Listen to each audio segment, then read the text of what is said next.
জয় ঠাকুর। শ্রী শ্রী রামকৃষ্ণ পুঁথি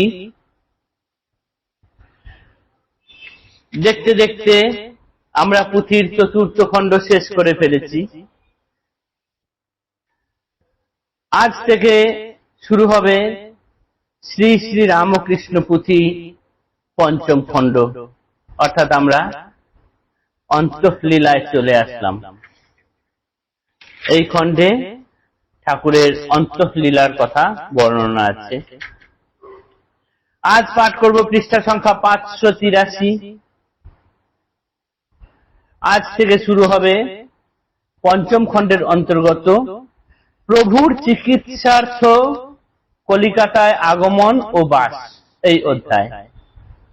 অর্থাৎ ঠাকুরের যে গলায় ব্যথা হয়েছে, সেই যে রোগ দেখা দিয়েছে, তার চিকিৎসার জন্য কলকাতায় আসা ও সেখানে থাকা। আজ থেকে এই অধ্যায় শুরু হলো। পাঠ শুরু করছি পৃষ্ঠা সংখ্যা 583। বন্দ মন বিশ্বগুরু রামকৃষ্ণ রায়, প্রেমানন্দে বন্দ গুরু দ্বারা জগমায়, অবনী লুটায় বন্দ ভক্ত দোহাকার, যাদের হৃদয় মধ্যে যুগল বিহার। বিশ্বগুরু রামকৃষ্ণ তাকে বন্দনা করি, জগৎ মাতা যার সঙ্গে থাকেন সেই গুরু প্রেমানন্দ গুরু, তাকে বর্ণনা করি। অবনীতে লুটিয়ে মাটিতে ভুলুণ্ঠিত হয়ে সেই এই দোহাকার যারা শুনছেন সেই ভক্তদের প্রণাম করি, এবং যাদের যাদের হৃদয় মধ্যে এই যুগল বিহার করেন, অর্থাৎ ঠাকুর ও মা যাদের হৃদয়ে বিহার করছেন, তাদেরকেও অন্তর ভুলুণ্ঠিত হয়ে প্রণাম করি। প্রথম খণ্ডেতে বাল্য লীলা সুমধুর, শ্রবণ কীর্তনে স্বচ্ছ হৃদয় মুকুর, সমুজ্জ্বল প্রতিভাত তাহার উপর, শ্রীপ্রভুর অপরূপ রূপ মনোহর। প্রথম খণ্ডেতে ঠাকুরের বাল্যলীলা আমরা পাঠ করেছি, শুনেছি, তার কীর্তন করা হয়েছে, গান করা হয়েছে। সেখানে তার সমুজ্জ্বল প্রতিভাত তাহার উপর, শ্রীপ্রভুর অপরূপ রূপ মনোহর, তার অপরূপ রূপের কথা সেখানে ফুটে উঠেছে। দ্বিতীয় খণ্ডের লীলা সাধন ভজন, বিশ্বাসের সহজে বা করে আন্দোলন, নিশ্চয় বিমুখ তার লোচন আধার, পশিতে রতনাগারে চৈতন্যের দ্বার। দ্বিতীয় খণ্ডটা হচ্ছে ঠাকুরের লীলা ও সাধন ভজনের। এইখানে প্রবেশ করতে গেলে বিশ্বাসের সহজে বা করে আন্দোলন, নিশ্চয় বিমুক্ত তার লোচন আধার, তার এই যে চোখের আধার, সেটা নিশ্চয়ই চোখের সামনের পর্দা উঠে যাবে। কিসের জন্য? পশিতে রতনাগারে চৈতন্যের দ্বার, তারা চৈতন্যের দ্বার খুলে যাবে তাদের সেই রতনাগারে যাওয়ার জন্য। তৃতীয় চতুর্থ খণ্ডে ভক্ত সংযোজন, মহিমা প্রচার, ধর্মদ্বন্দ্ব বিভঞ্জন, স্বরূপত্ব প্রদর্শন দিনহীন সাজে, শ্রবণ কীর্তন মন মজে পদাম্বুজে। এই তৃতীয় ও চতুর্থ খণ্ডে ভক্ত সংযোজন পর্ব আমরা দেখেছি। সেখানে ঠাকুরের মহিমা প্রচার করা হয়েছে, ধর্ম দ্বন্দ্ব বিভঞ্জন, এইসব নানান ঘটনা সেখানে গেছে। ঠাকুরের স্বরূপত্ব প্রদর্শন করা হয়েছে এবং তিনি তার স্বরূপ প্রকাশ করেছেন দিনহীন ভাবে। এখানে কোথাও তিনি সুসজ্জিত ভাবে আসেননি, অতি দিনহীন ভাবে এসেছেন। শ্রবণ কীর্তনে মন মজে পদাম্বুজে। পঞ্চম শেষের খণ্ড পুঁথি যাহে সায়, এক মনে যদি কেহ শুনে কিংবা গায়, বড়ই মধুর ফল হাতে হাতে ফলে, প্রেমা ভক্তি পরাধন চরণ কমলে। এই পঞ্চম খণ্ড বা শেষের খণ্ড পুঁথিটি, এটি প্রায় শেষের দিকের অংশ। এই পুঁথি যদি কেউ এক মনে শোনে বা পড়ে, তাহলে তার অর্থাৎ প্রভুর পদে পদে পদে প্রেম ভক্তি ও পরাধন লাভ হয়। বড়ই মধুর ফল হাতে হাতে ফলে, প্রেমা ভক্তি পরাধন চরণ কমলে। পুথিকার এই 5টি খণ্ডের সংক্ষিপ্ত বর্ণনা এখানে বলে দিলেন। এরপর এখনকার ঘটনা নিয়ে তিনি কথা বলছেন, ঠাকুরের গলার ব্যথার কথা। ব্যাধির বিক্রম ভারী বৃদ্ধি এইবার, প্রদাহ যন্ত্রণা কত কষ্ট অনিবার।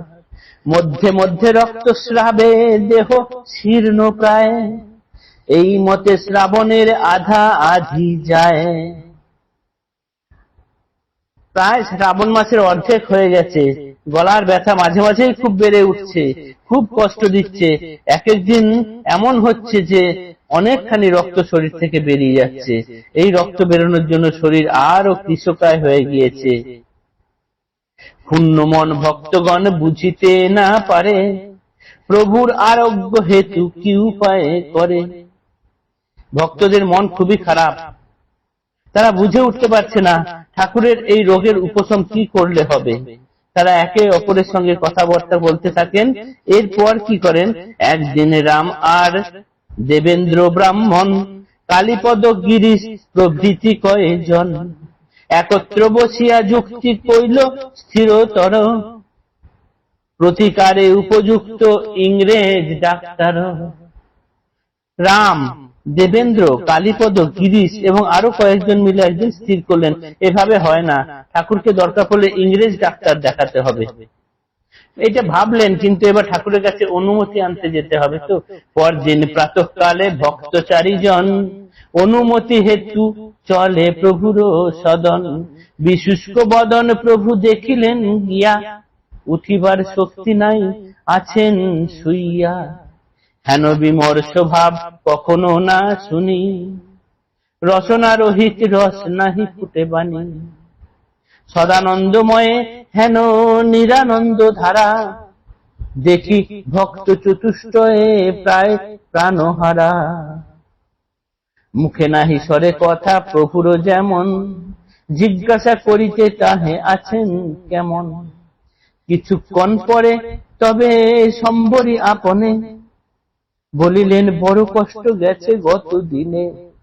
1 পোয়া রক্তস্রাব যন্ত্রণা সহিত, গলনালী মধ্যে দাহ ব্যাধির ঋত।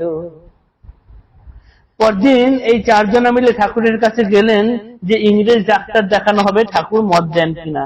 ঠাকুরকে গিয়ে জিজ্ঞাসা করতে গেছেন যে তিনি কেমন আছেন, কিন্তু তার শুকনো মুখ দেখে দেখলেন তার ওঠার শক্তি পর্যন্ত নাই। এই রকম শুকনো মুখ, যে মুখে সর্বদাই রঙ্গরস করে কথা বলতেন, তারা এরকম ভাবে ঠাকুরকে কখনো দেখেননি। সদানন্দময়ে হেন নিরানন্দ ধারা, দেখিয়া ভক্ত চতুষ্টয়ে প্রাণ প্রাণহারা, প্রায় প্রাণহারা। যারা সদানন্দময় দেখতেন ঠাকুরকে, তারা এরকম নিরানন্দ ভাবে ঠাকুরকে দেখে তাদের যেন প্রাণ যায় যায়। মুখ দিয়ে কথা সরছে না পর্যন্ত। কিছুক্ষণ থেকে কেমন আছেন ঠাকুরকে জিজ্ঞাসা করলে চুপ থাকলেন খানিকক্ষণ, তারপরে বললেন গত রাতে খুব কষ্ট হয়েছে, প্রায় 1 পোয়া রক্ত বেরিয়েছে গলা দিয়ে, এবং গলার যে যন্ত্রণা, এই ব্যাধির এরকম যন্ত্রণা। 1 পোয়া রক্তস্রাব যন্ত্রণা সহিত, গলনালীর মধ্যে দাহ ব্যাধির ঋত। সেটা এই ব্যাধির রীতি, এইটা গেছে, ঠাকুর এইটুকুই বললেন। ঘোর বরিশার কাল শ্রাবণের শেষ, গেরুয়া বসনা গঙ্গা তীরা কি নিবেশ। নীল কলেবর সিন্ধু সঙ্গম আশায়, কুল দিয়া ভাসাইয়া তীব্র বেগে যায়। এখন ঘোর বর্ষাকাল, শ্রাবণের প্রায় শেষ। চারিদিক থেকে ধোঁয়ানি নেমে গঙ্গা যেন ঘোলা জলের মধ্যে মিশে গিয়ে এক বৈরাগী বেশে তীব্র বেগে ধাবিত হচ্ছে নীল সমুদ্রে সঙ্গমের আশায়। চারিদিকের কুল যেন ভাসিয়ে নিয়ে চলে যেতে চাইছে সে। পুথিকার এই যে উপমা দিলেন, এই উপমার দ্বারা কি বোঝাতে চাইলেন? স্বচ্ছ স্থির গঙ্গার জল এখন বৈরাগীর মতো, ত্যাগী বৈরাগীর মতো গেরুয়া ধারণ করেছেন, এবং তীব্র বেগে দুকুল ভাসিয়ে এসে নীল সমুদ্রের দিকে মিলতে যাইছেন। ঠাকুরের এই পঞ্চভূতের শরীরেরও কি সেই একই ইঙ্গিত দেখাতে চাইছেন? আগামী দিনে আমরা সেই অংশটুকুই পাঠ করে জানবো। আজকের মতো এইটুকুই। নমস্কার।